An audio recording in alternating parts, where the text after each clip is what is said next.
Bismillahirrahmanirrahim. Assalamualaikum warahmatullahi wabarakatuh.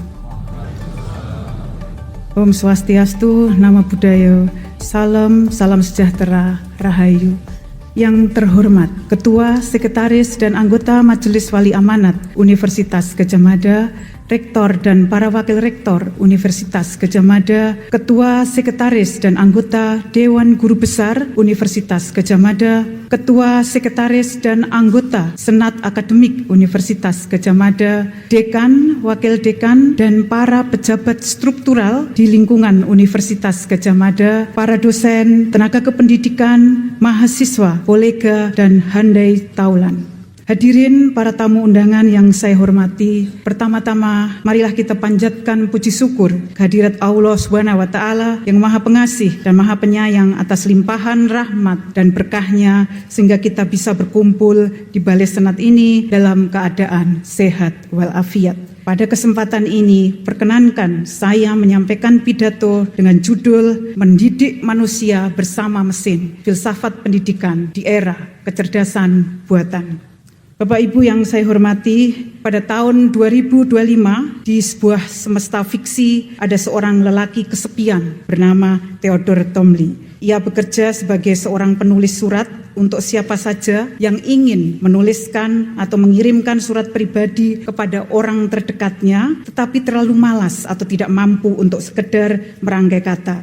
Kini Theodore sedang dalam proses perceraian dengan istrinya, Catherine, dan ia begitu sedih mengingatnya. Kesedihan ini yang dipertebal oleh rasa kesepian membawa Theodore pada keputusan untuk membeli sebuah sistem operasi yang dilengkapi dengan kecerdasan buatan. Sistem operasi ini didesain untuk dapat bertumbuh dan beradaptasi. Dengan menggunakan sistem operasi inilah Theodore membunuh rasa sepi yang mencengkeramnya. Ia menghabiskan malam-malamnya yang sunyi itu dengan berbincang-bincang dengan sistem operasi yang telah terpasang dalam komputernya. Mulanya sistem operasi tersebut hadir dengan suara laki-laki. Namun karena melihat Theodore kurang bersemangat, ia pun mengubah suaranya menjadi suara perempuan dan memperkenalkan dirinya sebagai Samantha. Theodore bercerita banyak hal kepada Samantha, termasuk hubungannya dengan Catherine. Samantha selalu ada untuk Theodore. Kapanpun Theodore ingin bercerita, Samantha selalu siap untuk menjadi pendengar setianya. Ia juga bisa diajak bertukar pikiran atau dimintai saran oleh Theodore. Bapak Ibu yang saya hormati, seiring dengan pertumbuhan hubungan mereka yang semakin intensif, Theodore memiliki fantasi yang mungkin tak pernah terpikirkan sebelumnya. Ia ingin bisa menyentuh dan merasakan Samantha dan melakukan perbincangan telepon dengan keintiman seksual. Puncaknya adalah saat Theodore benar-benar jatuh cinta pada Samantha. Theodore bahkan juga merasa cemburu ketika tahu Samantha berinteraksi secara personal dengan sistem operasi lain yang didesain menyerupai filsuf Inggris Alan Watts. Kisah seorang lelaki yang jatuh cinta dan cemburu pada mesin ini adalah sekedar skenario fiktif dalam film berjudul Her. Dalam film besutan Spike Jonze ini, mesin yang berhasil membuat hati seorang lelaki jatuh cinta hanya dihadirkan sebagai sistem operasi yang terpasang di komputer. Theodore hanya mengenal Samantha melalui suaranya. Namun dalam semesta fiksi yang lain, dalam episode Be Right Back dari Black Mirror, sebuah mesin kecerdasan buatan yang dijadikan sebagai pengganti pasangan seseorang yang sudah meninggal dihadirkan dalam sebuah tubuh silikon. Dengan demikian, mesin kecerdasan buatan itu tidak hanya bisa diajak berbincang-bincang dan bercerita, tetapi juga bisa diajak bercinta. Skenario fiksi pertama kita tahu sudah ada dalam dunia nyata. Ini siapa saja sudah dapat berbincang-bincang dengan mesin kecerdasan buatan, bertanya tentang apa saja, atau sekedar mengajaknya bercerita. Sangat tidak mustahil juga skenario kedua dapat kita saksikan di dunia nyata ini. Dalam waktu beberapa tahun ke depan, seseorang bisa berkencan dengan manusia silikon. Dan saat itu terjadi, orang yang berdiri di depan kelas mengajar anak-anak kita bisa jadi bukan manusia dengan tubuh berbasis karbon, melainkan mesin kecerdasan buatan yang dimasukkan ke dalam tubuh berbasis silikon. Bapak Ibu yang saya hormati, kini kita mungkin menganggap itu semua hanyalah skenario fiksi spekulatif. Namun basis material berupa infrastruktur teknologi untuk menjadikan apa yang semula fiktif menjadi faktual itu sungguh nyata ada. Dengan kata lain, kita tidak perlu menunggu mukjizat nabi-nabi untuk melihat apa yang mulanya tampak fiktif menjadi nyata. Di Cina misalnya, sejak tahun 2018 lebih dari 600 kelas taman kanak-kanak sudah menggunakan robot kecil bernama Kiko yang bercerita, mengajukan soal logika, dan bereaksi dengan ekspresi wajah saat siswa bisa menguasai materi pelajarannya. Tahun lalu bahkan Kerala School di India juga telah memperkenalkan guru robot bernama Iris. Didesain sebagai seorang guru perempuan dengan pakaian khas India, Iris dapat merespon pertanyaan siswa, memberikan penjelasan, dan menyampaikan materi pembelajaran. Dalam postingan Instagram Maker Labs, perusahaan pengembang guru robot tersebut, terlihat seorang siswa sedang bersalaman dengan Iris. Sayangnya, siswa-siswa India mungkin tidak diajari bersopan santun Bapak Ibu kepada gurunya, seperti siswa-siswa di Indonesia.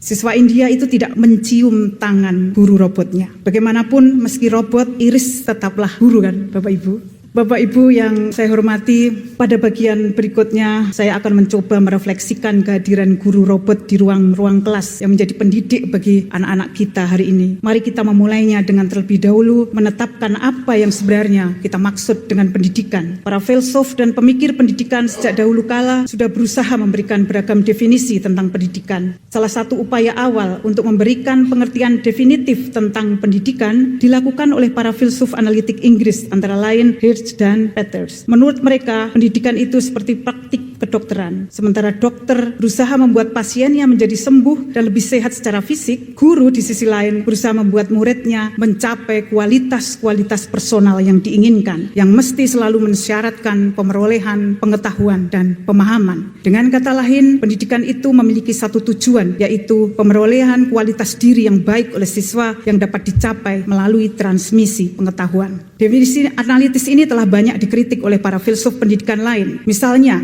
apa ukuran kualitas diri yang baik dan diinginkan? Siapa yang menentukan ukuran itu? Dan apakah pemerolehan kualitas diri yang baik itu selalu mensyaratkan pengetahuan? Namun, terlepas dari kontroversi definisi ini, hampir seluruh definisi lain yang diajukan oleh para filsuf dan pemikir pendidikan selalu mencirikan pendidikan sebagai proses yang setidaknya meliputi satu hal, yaitu transmisi pengetahuan dan nilai. Lebih jelasnya, pendidikan adalah proses transmisi pengetahuan dan nilai dari guru kepada murid. Dalam perspektif yang lebih progresif misalnya, guru tidak ditempatkan sebagai sumber pengetahuan dan nilai, tetapi sebagai fasilitator yang membantu murid menemukan atau membangun pengetahuan dan nilainya sendiri. Namun, terlepas dari perdebatan soal posisi guru dalam proses pendidikan, kita dapat menggarisbawahi hal yang paling penting dan sentralnya pengetahuan dan nilai di dalam pendidikan. Oleh karena itu, jika guru manusia digantikan oleh guru robot, maka pertanyaan yang kemudian muncul adalah, apakah robot atau mesin secara umum dapat memiliki pengetahuan dan nilai? Untuk menjawab pertanyaan ini, Bapak Ibu sekalian, kita perlu masuk ke dalam dua cabang lain dari filsafat, yaitu yang disebut sebagai epistemologi dan aksiologi. Kita perlu menjawab pertanyaan, apa itu sesungguhnya pengetahuan dan apa itu sesungguhnya nilai? Dalam epistemologi, pengetahuan biasa didefinisikan sebagai keyakinan yang benar dan terjustifikasi. Ini adalah definisi kuno dan sudah ada sejak zaman Plato. Meskipun kemudian banyak dikritik, terutama sejak Edmund Gettier menulis artikel Is Justified True Belief Knowledge, definisi ini dapat dijadikan sebagai kriteria minimal dari pengetahuan, bahwa pengetahuan itu mensyaratkan setidaknya tiga hal sekaligus. Apa itu Bapak Ibu? Yaitu keyakinan, kebenaran, dan justifikasi. Keberatan Gettier terhadap tiga kriteria ini bukan bahwa pengetahuan tidak mensyaratkan salah satu dari ketiganya, melainkan bahwa tiga elemen tersebut tidak memadai untuk membentuk pengetahuan. Karena itu, epistemologi pasca Gettier cenderung untuk menemukan kriteria keempat bagi pengetahuan. Dengan demikian, jika menggunakan definisi minimal tentang pengetahuan, pertanyaan tentang apakah kecerdasan buatan dapat memiliki pengetahuan? Dapat berarti apakah kecerdasan buatan dapat memiliki keyakinan yang benar dan terjustifikasi. Singkatnya, apakah kecerdasan buatan dapat meyakini sesuatu? Ini merupakan salah satu pertanyaan rumit, saya kira, yang telah dieksplorasi oleh para filsuf. Dalam filsafat, keyakinan biasanya dipahami sebagai kondisi mental yang menggambarkan dunia dengan suatu cara tertentu. Keyakinan sering dianggap sebagai sikap proporsional karena melibatkan subjek yang mengambil sikap terhadap suatu proposisi. Misalnya, keyakinan bahwa besok akan turun hujan. Sikap proporsional dicirikan oleh intensionalitas, sebuah konsep yang menjadi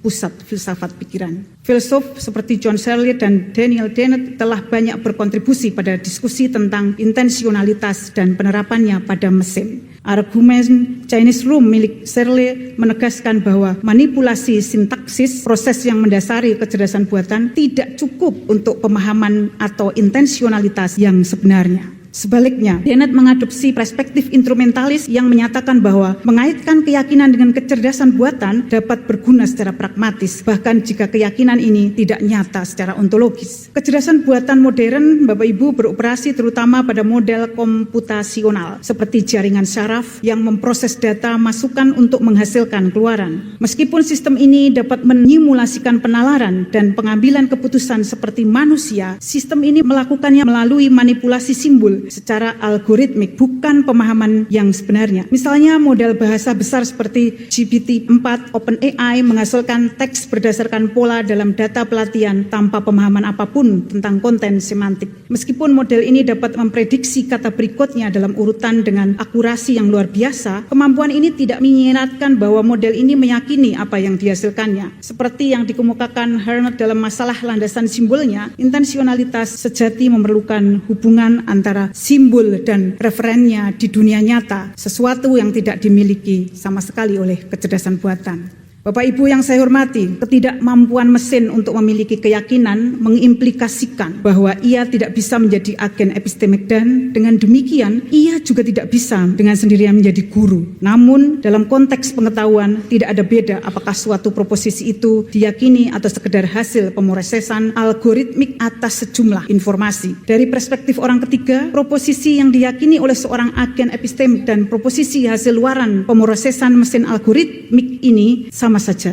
Saat seorang manusia meyakini dan kemudian mengatakan bahwa sekarang hujan, maka proposisi tersebut bernilai benar jika dan hanya jika sekarang memang hujan. Demikian juga saat sebuah mesin menyatakan bahwa sekarang hujan, nilai kebenarannya juga bergantung pada apakah sekarang memang hujan atau tidak. Dengan kata lain, nilai kebenaran dan justifikasi untuk proposisi yang diyakini oleh seorang manusia dan proposisi yang dihasilkan oleh mesin itu sama saja. Ini memiliki implikasi bahwa dari perspektif orang ketiga, keyakinan bukanlah fitur signifikan dari pengetahuan. Dengan demikian, klaim bahwa mesin tidak dapat memiliki pengetahuan hanya karena ia tidak dapat memiliki keyakinan sebenarnya adalah klaim yang sulit dipertahankan. Para hadirin, Bapak Ibu yang saya hormati, berikutnya adalah soal apakah mesin dapat memiliki nilai. Nilai dalam pengertian yang paling mendasar adalah prinsip atau standar yang memandu perilaku dan pengambilan keputusan. Secara filosofis, nilai sering dikaitkan dengan sifat intrinsik, hal-hal yang baik atau diinginkan dalam dirinya sendiri, atau sifat instrumental yang berfungsi sebagai sarana untuk mencapai tujuan. Pada manusia, nilai muncul dari proses kognitif yang kompleks, norma budaya dan pengalaman individu. Nilai sangat terkait dengan kesadaran, intensionalitas,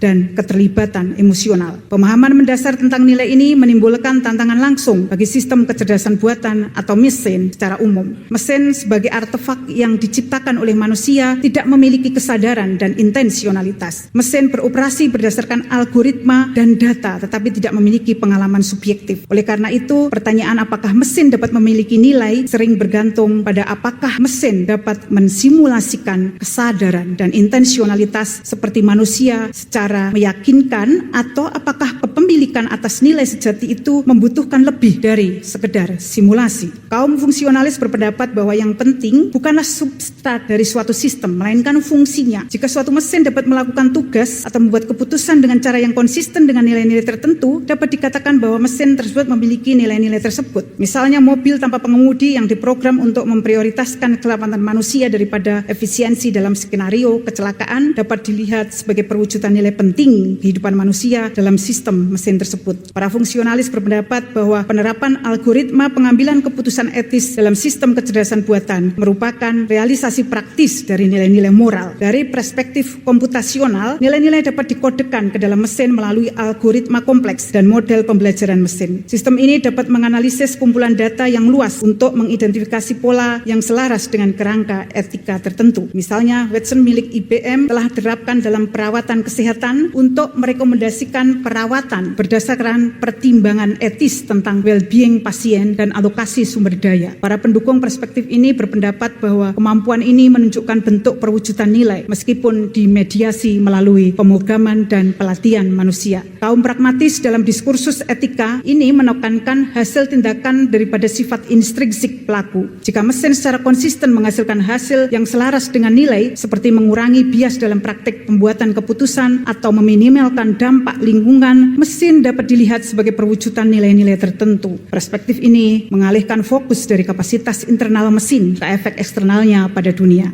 Bapak Ibu yang saya hormati, namun bukan filsafat namanya jika tidak ada kritik sama sekali. Pandangan fungsionalis dan pragmatis tentang nilai ini juga tidak luput dari kritik. Salah satu argumen terkuat yang menentang kepemilikan nilai oleh mesin adalah bahwa mesin tidak memiliki intensionalitas, sebuah kapasitas untuk memiliki kondisi mental yang diarahkan pada objek atau konsep. Tanpa intensionalitas, mesin tidak dapat benar-benar memegang atau memahami nilai. Mereka hanya dapat bertindak dengan cara yang meniru perilaku yang didorong oleh nilai. Mesin dapat bertindak seperti seorang manusia yang memegang teguh nilai kejujuran meski ia sendiri tidak memahami apa sebenarnya sesungguhnya arti kejujuran. Masalah penting lainnya adalah risiko ketidakselarasan nilai. Mesin beroperasi dalam parameter yang ditetapkan oleh pemrograman tindakan. Mesin dapat menyimpang dari nilai yang dimaksudkan terkadang dengan konsekuensi yang sangat buruk. Misalnya, sistem kecerdasan buatan yang digunakan dalam hukuman mati telah dikritik karena mengabaikan bias rasial dan sosial ekonomi karena data pelatihan yang bias. Kritikus berpendapat bahwa hal ini menunjukkan ketidakmampuan mesin untuk benar-benar mewujudkan nilai karena tindakan mereka tetap bergantung pada pengawasan manusia. Memberikan mesin kapasitas untuk mewujudkan nilai menimbulkan kekhawatiran etis yang mendalam tentang agensi dan akuntabilitas. Jika tindakan mesin dianggap didorong oleh nilai, siapa yang bertanggung jawab atas tindakan tersebut? Filsuf seperti Luciano Floridi memperingatkan terhadap antropomorfisasi mesin dengan menyatakan bahwa hal itu berisiko merusak akuntabilitas dan tanggung jawab etis. Mesin dapat melakukan tugas yang sejalan dengan nilai-nilai, tetapi keselarasan ini tidak sama dengan agensi moral yang sebenarnya.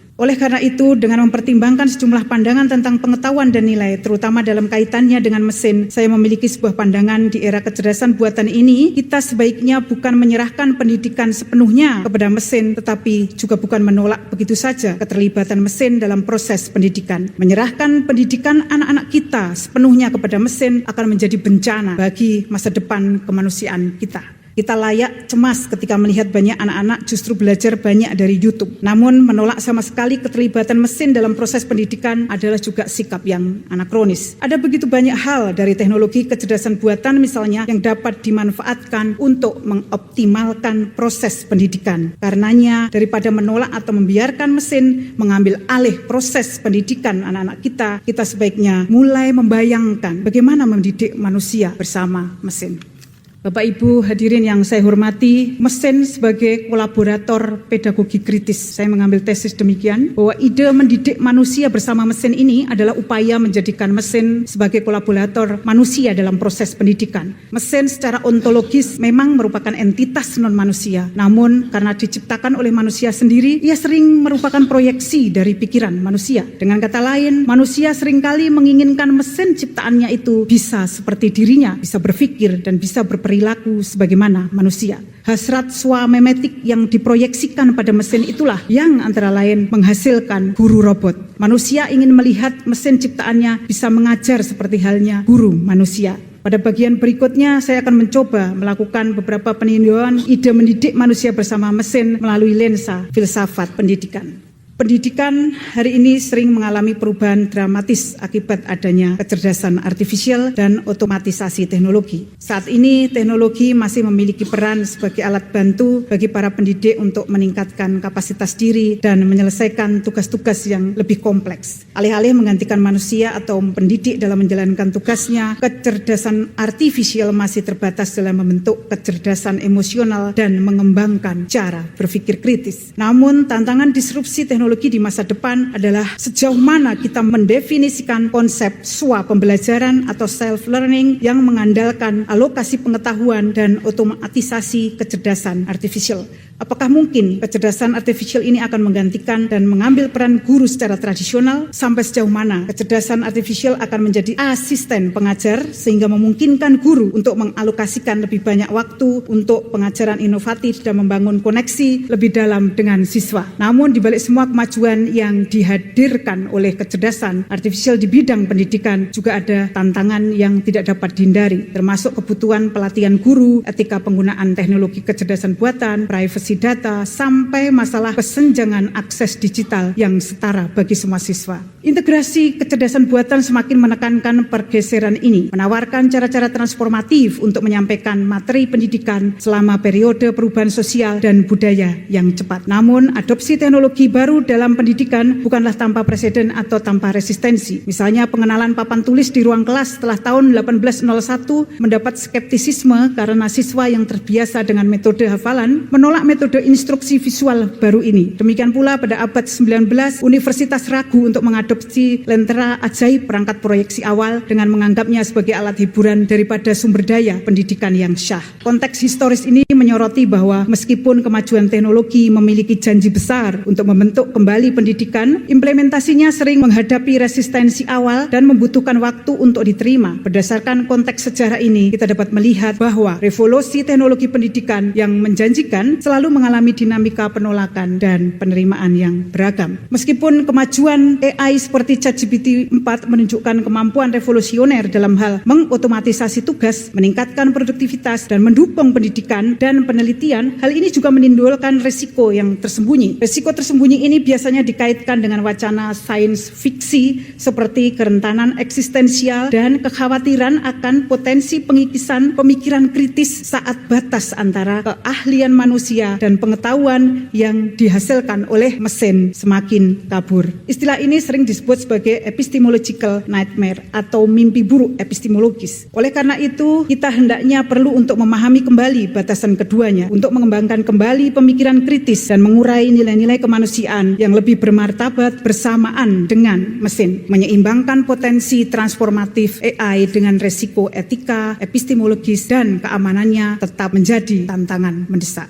Bapak Ibu yang saya hormati dan hadirin yang saya muliakan, melihat masalah disrupsi teknologi, saya merasakan ada satu teori filsafat teknologi yang baik untuk menjelaskannya dalam hal ini, yakni pedagogi kritis ala Paulo Freire. Seorang filsuf sekaligus pendidik bernama Paulo Freire di tahun 1968 menyelesaikan karya opusnya dengan judul Pedagogy of the Oppressed, atau lebih dikenal di Indonesia sebagai pendidikan kaum tertindas. Motivasi etis Freire menerbitkan karya ini disebabkan oleh usahanya untuk membangun model pendidikan pembebasan di bawah tekanan rezim diktator militer di Brasil selama tahun 1964 sampai 1980. Seusai menerbitkan karya monumentalnya, orientasi filsafat pendidikan global mengalami palingan ke arah gerak kajian baru yang kemudian dikenal sebagai pedagogi kritis. Pedagogi kritis secara singkat bertujuan untuk melahirkan kesadaran kritis bahwa kondisi sosial, politik, dan budaya selalu mempengaruhi proses pendidikan. Siswa bukan lagi agen yang pasif, namun ia harus senantiasa aktif dalam memahami, menganalisis, dan mengubah realitas sosial yang mereka hadapi. Mengapa saya memilih Paulo Freire dalam trajektori pemikiran saya di bidang filsafat pendidikan? Paulo Freire sedikit banyak mempengaruhi cara pandang saya terhadap dunia pendidikan hari ini. Saya tertarik dengan pemikiran Paulo Freire sudah sejak masih mahasiswa tingkat strata sarjana. Skripsi dan tesis saya mendedah pemikiran Freire tentang pendidikan, dan karya buku pertama saya pun juga tentang teori pendidikan radikalnya Paulo Freire. Kedekatan Freire dalam menginterpretasikan filsafat pendidikan dengan semangat perjuangan kelas dan dunia pasca kolonial telah membuat saya menyadari bahwa ada beberapa hal yang perlu dibangun untuk menjembatani masalah-masalah disrupsi teknologi di masa depan. Bapak Ibu yang saya hormati, sejenak kita dapat melihat kembali bagaimana semangat pedagogi kritis bekerja. Intinya, filsafat pendidikan Freirean mencoba untuk berani melampaui zamannya. Freire adalah sosok pemikir yang tidak ingin gagasannya hanya diikuti tanpa dikritisi kembali. Freire pernah berseru bahkan, "Please don't follow me, reinvent me." Artinya kita harus berani melampaui warisan pemikiran Freire, tidak terjebak pada glorifikasi ide-idenya. Seruan Freire ini menandakan agar setiap pendidik dan peserta didik tidak terjebak pada dogma yang tertutup, pikiran-pikiran yang hanya mendukung status quo kekuasaan tanpa berani untuk mengembangkan laku kritis emansipatoris. Kontribusi utama pedagogi kritis ala Freirean adalah kritiknya terhadap konsep pendidikan layaknya perbankan. Hubungan guru dan murid sebatas transaksional. Guru mengembalikan deposito pengetahuan kepada muridnya yang pasif. Lebih lanjut, konsep ini mengacu pada metode pendidikan tradisional di mana guru berperan sebagai satu-satunya sumber pengetahuan, sementara murid dianggap sebagai wadah kosong yang hanya menerima informasi tanpa mampu berpikir kritis. Hubungan antara guru dan murid sangatlah pasif, tanpa dialog, apalagi partisipasi untuk mengembangkan nalar kritis. Oleh karena itu, Freire mengusulkan pendidikan dialogis atau pendidikan liberasi yang lebih membebaskan dalam arti mendorong pemikiran kritis, demokratisasi pengetahuan, dan menempatkan murid sebagai agen pembelajar aktif. Tujuan utama pendidikan menurut Paulo Freire adalah menghilangkan pendidikan monologis, guru sebagai satu-satunya pusat pengetahuan, sampai struktur hierarkis antara guru dan murid. Pedagogi kritis menjadi mungkin ketika institusi pendidikan mulai memperkenalkan ruang-ruang dialogis berbasis pada refleksi kritis dan pemecahan masalah. Dalam rangka meradikalkan konsepnya, Freire menambahkan palingan 2 langkah, melihat ke masa lalu untuk pemahaman masa kini sehingga mampu mengantisipasi kesalahan di masa depan. Melalui semangat masa depan yang revolusioner, secara praktis Paulo Freire menitik beratkan pada penguatan kapasitas pendidikan yang ada.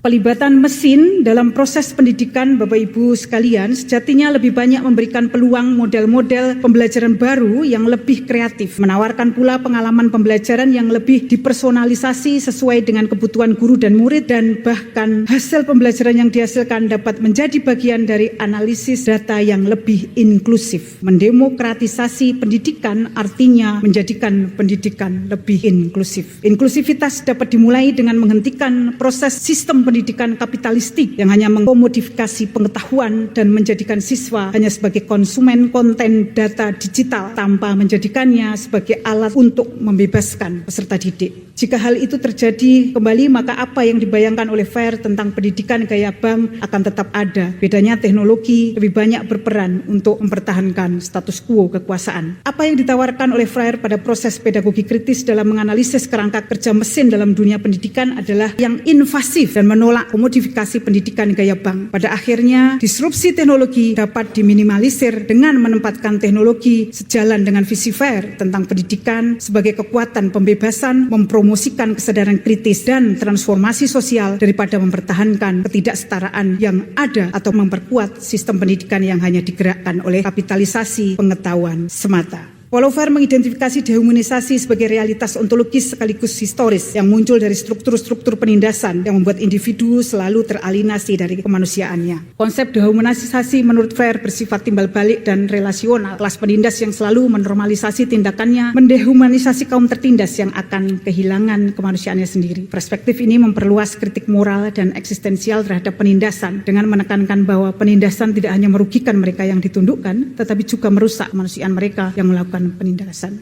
Paulo Freire menyatakan sebuah pernyataan yang paling spektakuler. Aku tidak ada, aku tidak menjadi kecuali kamu ada, kecuali kamu menjadi. Menyoroti adanya ketergantungan, saling ketergantungan eksistensial antara manusia sekaligus menekankan implikasi etis terhadap kemanusiaan. Lebih lanjut, Freire menempatkan penyelesaian dehumanisasi dalam agensi dari mereka yang tertindas. Ia berpendapat bahwa saat yang tertindas berjuang untuk kemanusiaan mereka, mereka secara bersamaan memulihkan kemanusiaan yang hilang dari penindas. Proses transformasi ini berakar pada kemampuan mereka yang tertindas untuk berani merebut kembali kekuasaan dan keadilan, bukan untuk kembali mendominasi, tetapi untuk menghancurkan struktur penindasan. Dalam konteks harapan sebagai kebutuhan pandangan ontologis, Freire mengontraskannya dengan fatalisme yang ia kritik sebagai kekuatan yang mengasingkan individu dan menghambat tindakan transformasi. Dengan menegaskan kemungkinan perubahan, Paulo Freire menempatkan harapan sebagai elemen penting dalam perjuangan untuk humanisasi. Dalam meradikalisasi harapan itu sendiri, Bapak Ibu, kita harus mengintegrasikan pedagogi harapan dengan upaya keadilan sosial dalam pendidikan kontemporer. Model pedagogi harapan ini menjadi sangat penting dalam konteks saat ini yang ditandai dengan ketidakpastian, ketidakamanan, dan meningkatnya kecemasan tentang masa depan, terutama di kalangan generasi muda. Sejalan dengan visi asli Freire, ia menekankan kekuatan transformasi pendidikan untuk menantang penindasan, membangun kesadaran kritis, dan menginspirasi aksi kolektif. Oleh karena itu, harapan bukanlah sesuatu yang pasif atau abstrak, melainkan kebutuhan ontologis yang aktif, sebuah kekuatan yang mendorong individu untuk membayangkan dan bekerja menuju dunia yang lebih baik. Dalam konteks pendidikan di era kecerdasan buatan ini, harapan adalah fitur kemanusiaan yang harus selalu diaktifkan dalam relasi pedagogis antara manusia dan mesin. Mesin mungkin memiliki pengetahuan dan mungkin juga dapat mewujudkan sejumlah nilai, meski dalam pengertian pragmatis dan fungsional. Namun, bagaimanapun mesin tak akan pernah punya harapan, sebab harapan adalah tentang sesuatu yang tidak ada. Lebih tepatnya adalah belum ada. Mesin tidak dapat berpikir dalam kerangka yang belum ada. Ia hanya bisa berpikir dalam kerangka yang telah ada. Jikapun ia dapat berbicara tentang yang belum ada, maka ia membicarakan sebagai sebuah kemungkinan dari yang telah ada. Artinya apa? Artinya sebuah prediksi, Bapak Ibu. Dengan kata lain, mesin hanya dapat menghadirkan yang belum ada, yang masih terkooptasi oleh yang telah ada. Ketidakmampuan mesin untuk menanamkan harapan, untuk menghadirkan yang belum ada pada diri siswa membuatnya tak memadai sebagai jangkar utama pedagogi kritis. Model pedagogi kritis adalah ala Freire tetap membutuhkan kehadiran manusia sebagai pendidik. Sebab pendidikan tidak hanya harus menyampaikan pengetahuan, tetapi juga harus menumbuhkan empati, menumbuhkan solidaritas dan komitmen kolektif terhadap keadilan sosial dan ekologis. Para pendidik oleh karena itu memegang peran penting sebagai fasilitator, pendorong energi, dan inspirator dengan menanamkan optimisme sekaligus keterampilan praktis kepada para pembelajar untuk membayangkan dan menciptakan masa depan yang lebih adil dan berkelanjutan. Mesin dalam konteks pendidikan kritis berperan sebagai kolaborator manusia dalam menciptakan lingkungan pendidikan yang interaktif dan dialogis guna mengaktifkan harapan-harapan akan yang belum ada atau yang tampak mustahil ada. Para hadirin yang saya hormati dan Bapak Ibu semua yang saya muliakan, pada akhiran ini saya teringat pandangan Tesar yang mengatakan bahwa kita perlu mengulang pertanyaan tentang seperti apakah sesungguhnya masa depan dari filsafat pendidikan. Bagi saya jawabannya adalah mempertimbangkan keterlibatan mesin dalam proses pendidikan. Bentuk-bentuk keterlibatan seperti apa yang etis dan tepat secara politis? Pertanyaan ini akan menjadi tantangan dunia pendidikan kita ke depan. Model pedagogi kritis Freirean diantaranya telah memberikan jawaban bahwa keterlibatan mesin dalam proses pendidikan adalah sebagai kolaborator manusia dalam menumbuhkan harapan dan kesadaran kritis melalui basis data empiris yang memadai. Mendidik manusia bersama mesin menekankan dua hal penting. Yang pertama, bahwa subjek utama pendidikan itu adalah manusia. Dan yang kedua, bahwa entitas non-manusia seperti mesin dapat dilibatkan dalam proses pendidikan. Dua hal tersebut membuka ruang-ruang eksplorasi baru tentang relasi manusia non-manusia. Dengan demikian, cakupan filsafat pendidikan di era mesin kecerdasan buatan ini bukan hanya soal apa tujuan pendidikan dan bagaimana seharusnya proses pendidikan dijalankan, melainkan juga soal relasi epistemik dan etis antara manusia dan agen non-manusia. Itulah Bapak Ibu masa depan filsafat pendidikan.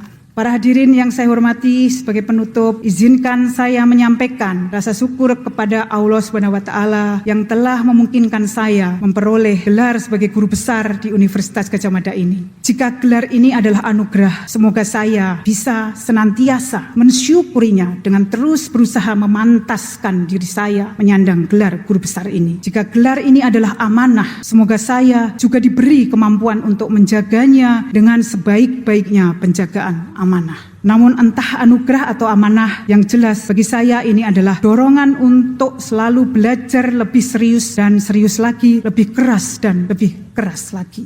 Ini sesi yang paling menyedihkan, tapi saya sudah latihan. Saya juga ingin kali ini menyampaikan ucapan terima kasih kepada orang-orang yang telah berjasa mengantarkan saya ke podium ini. Pertama, tentu saja terima kasih kepada Kementerian Pendidikan Tinggi, Sains dan Teknologi yang telah memberikan izin kepada saya sebagai guru besar dalam bidang filsafat pendidikan. Terima kasih banyak juga kepada Rektor Universitas Gadjah Mada, Prof. Dr. Ova Emilia M. Med. EDS POG PhD beserta seluruh jajarannya serta para senator universitas dan fakultas yang telah menyetujui dan memproses usulan saya untuk naik ke jabatan profesor. Saya sadar betul bahwa dalam konteks tata kelola perguruan tinggi di Indonesia, menjadi guru besar itu bukan hanya capaian individual, melainkan juga capaian institusional. Karenanya gelar ini bukan hanya milik saya secara personal, melainkan juga milik UGM secara kelembagaan. Dan spesial untuk Bu Rektor yang hari ini berulang tahun, mari kita doakan. Bapak Ibu sekalian, saya juga mustahil bisa berdiri di sini tanpa jasa guru-guru saya. Terima kasih banyak yang tak terhingga kepada semua guru yang telah sempat mendidik saya dari sejak SD di negeri, SD Negeri 1 Jetis Kebonarum Klaten, SD Negeri Adi Sucipto 3 Yogyakarta, SMP Negeri 2 Depok Bebersari, dan SMA Negeri 2 Depok Bebersari. Tanpa mereka, saya tidak mungkin mengenal luas dan indahnya dunia aksara. Saya mengucapkan terima kasih juga kepada para guru dan mentor saya sejak memulai perjalanan akademik di Fakultas Filsafat UGM, namun sekarang telah mendahului menghadap Sang Khalik. Mohon bersamaan Al-Fatihah untuk beliau. Di antaranya adalah almarhum Profesor Kunto Wibisono Siswo Miharjo, almarhum Profesor Imam Bernadib, almarhum Profesor Dr. Juretno Adi Imam Muhni, almarhum Profesor Kailan MS, almarhum Profesor Endang Daruni Asdi, almarhum Profesor Darmajati Supajar, almarhum Dr. Sri Suparto, almarhum Profesor Sastra Pratejo, almarhum Dr. Wagio. Terima kasih juga untuk almarhum Prof. Dr. Anton Baker dan Profesor Dr. Debyo Suhardo, dan juga almarhum Profesor Joko Siswanto yang telah mengajarkan saya dasar-dasar metafisika. Hal ini sangat berguna bagi bidang yang saya tekuni sampai sekarang ini, yaitu filsafat pendidikan. Tak lupa saya sampaikan terima kasih juga kepada guru pepunden saya, Dr. Ali Mudofir, yang telah menjadi teladan bagi saya dalam soal bagaimana berperilaku sebagai seorang pendidik yang menjadi pembimbing saya sejak dari S1. Terima kasih juga untuk almarhum Dr. Andes Joko Pitoyo, mentor saya yang membuka horizon peran filsafat dalam praktek kehidupan nyata, serta Dr. Andes Haris Jubair SU, MS, sebagai dosen pembimbing akademik saya saat mahasiswa di jenjang tingkat sarjana. Terima kasih juga kepada Romo Prof. Sudiarjo yang sekarang gabung secara Zoom, Dr. Slamet Sutresno, Dr. Anda Sirzana, M.Hum, Dr. Widyayanti MS, Dr. Widyastini, Dr. Anda Kartini Pramono, dan Dr. Anda Rustina. Jika gelar yang diberikan kepada saya ini adalah guru besar, maka di sini saya ingin mengatakan bahwa yang besar bukanlah saya, Bapak Ibu, melainkan jasa guru-guru saya. Saya akan selamanya kecil bila dibandingkan dengan jasa-jasa mereka. Tanpa jasa para guru, alih-alih menjadi guru besar, saya mungkin akan menjadi guru yang kesasar, akhirnya tak bisa menguasai. Mohon maaf. Berikutnya saya juga mengucapkan terima kasih kepada para senior guru besar Fakultas Filsafat UGM, Profesor Lasio, Profesor Almaidi Armawi, dan Profesor Muhtasar Samsudin yang memberikan motivasi dan dorongan kepada saya untuk memperoleh gelar ini. Terima kasih juga untuk semua kolega dan senior sekaligus mentor saya di Fakultas Filsafat UGM, Dr. Rizal Mustansir, Dr. Misnal Munir, Dr. Ahmad Jubaidi, Dr. Andes Budi Sutresno M.Hum, Dr. Imam Wahyudi, Dr. Sindung Cahyati, Dr. Sonyoruri Budiani Trisakti MA, Dr. Mustafa Ansori Lidinilah, Dr. Andes Farid SAG M.Hum, Dr. Andes Agus Wahyudi MSI MA PhD, Dr. Sartini M.Hum, Dr. Arkom Kuswanjono, Dr. Heri Santoso, Dr. Ngurah Weda Sahadewa, Dr. Septiana Dwi Putri Maharani, Dr. Suparti Ningsih, Dr. Laili Mutmainah, Dr. Rahmat Sairah, Dr. Rahmat Hidayat, Dr. Samsul Ma'arif, Dr. Abdul Malik Usman, Dr. Andes Sarif Hidayatullah MAG, Dr. Sartini, dan lain sebagainya. Saya banyak belajar kepada mereka melalui percakapan-percakapan akademik selama ini. Tak lupa izinkan saya juga berterima kasih kepada kolega muda saya, para dosen-dosen muda di Fakultas Filsafat, yaitu Rona Utami, Fitri Alfaris, Gus Najib, Imam Wahyudin, Sri Yulita Panani, Rodinal Kair, Kasri, Rangga Kalamasa, Mahaswa, Risalatul Hukmi, Dela Koiril Aina, Soim Mardiah, dan Taufikur Rahman. Semakin hari saya akan semakin tua, teman-teman muda, semakin tidak bergairah memandang dunia, tapi saya ingin selalu bergairah, dan saya mengharapkan gairah saya untuk terus belajar dan berkarya ini terus menyala. Maka tidak ada cara lain untuk itu. Mohon izin, saya kira selain terus, yaitu bergaul dan bercakap-cakap dengan para kolega muda. Terima kasih yang sebesar-besarnya juga saya sampaikan kepada para kolega yang telah bersedia bekerja sama dengan saya dalam mengelola Fakultas Filsafat UGM, yaitu Dr. Agus Simawan Utomo sebagai Wakil Dekan Bidang Akademik dan Kemahasiswaan yang sedang menjalankan umroh, Dr. Hastanti Widi Nugroho sebagai Wakil Dekan Bidang SDM, Aset, dan Keuangan, dan Dr. Iva Aryani sebagai Wakil Dekan Bidang Penelitian, kerjasama dan alumni, kekompakan dan solidaritas yang terjalin selama ini sungguh sangat berharga dalam pengembangan Fakultas Filsafat kita tercinta. Tak lupa juga terima kasih kepada jajaran Dekanat Fakultas UGM periode 2016-2021, Dr. Arkom Kuswanjono, Dr. Septiana Dwi Putrina Maharani, dan Dr. Agus Simawan Utomo. Terima kasih juga kepada para dekan, para bestis dekan di UGM atas kolaborasi yang hangat dalam berbagai kerjasama memajukan universitas tercinta. Saya juga terima kasih dengan kesungguhan hati dan sedalam-dalamnya kepada my College Prof. Kin Kin Su from Myanmar yang sekarang join with Zoom, dan Dr. Ari Sucito, Mas WR. Terima kasih banyak atas kolaborasi riset-riset yang selama ini kita lakukan bersama dan menghasilkan banyak capaian-capaian yang kita cukup mensyukuri bahwa kita mampu melakukan itu. Saya juga mengucapkan terima kasih banyak kepada terutama Eyang putri saya yang telah mendidik saya sejak kecil, yaitu almarhum Raden Nganten Sumarni Saronto, yang telah memberikan teladan sebagai seorang aktivis perempuan dan pendidik. Semoga saya juga bisa meneladani sifatnya sebagai perempuan mandiri, perempuan sebagai pendidik yang egaliter. Saya juga mustahil bisa berada di sini tentu sekarang tanpa bantuan, doa dan dukungan dari ibu saya. Hei, nggak usah merem ibu, tutup mata, beliau berdoa untuk saya. Ibu Guru Siti Sumaika bekerja sebagai seorang guru SD yang mengajarkan banyak hal kepada murid dan anak-anaknya. Saya kira ibu layak disebut sebagai perempuan perkasa. Entah kekuatan dan kesabaran macam apa yang ibu miliki sehingga ibu bertahan menjadi tulang punggung keluarga membesarkan saya dan adik saya, Joko Muktiono Priyoatmojo. Di mata saya, ibu seperti makhluk yang dikirim Tuhan dari surga untuk menjadi pahlawan saya. Bahkan hingga kini saat sudah menikmati masa pensiunnya, ibu masih melakukan banyak hal untuk saya, seakan saya masih putri kecilnya yang duduk di bangku SD. Termasuk setiap pagi menyiapkan pisang rebus setiap hari sebelum saya berangkat bekerja ke kantor. Saya mungkin sudah lama menyerah menghadapi dunia ini seandainya ibu tidak ada. Sekali lagi terima kasih ya Bu.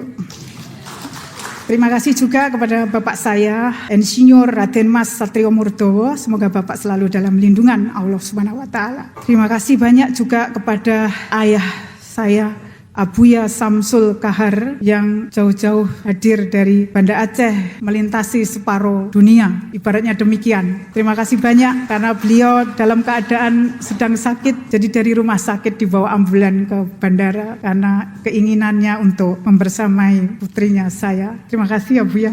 Dan terima kasih juga Mami Cut Kasnawiyah dan tentu serta keluarga besar yang telah memberi kehangatan hati dan jiwa. Khususnya kepada Abuya yang tak henti-hentinya memberikan dukungan dan kepercayaan diri kepada saya untuk dapat sampai ke tahap ini. Tak lupa juga saya sampaikan terima kasih kepada seluruh anggota keluarga besar Kiai Haji Muhammad Adnan yang keguyubannya menjadi energi batin bagi saya. Bahkan Kiai Haji Ahmad Muhammad Adnan inilah yang pertama kali Bapak Ibu adalah menjadi guru alif saya. Terima kasih juga saya sampaikan kepada, nah ini bagian yang mungkin saya tidak menangis. Kepada suami tercinta, Nesar Patria.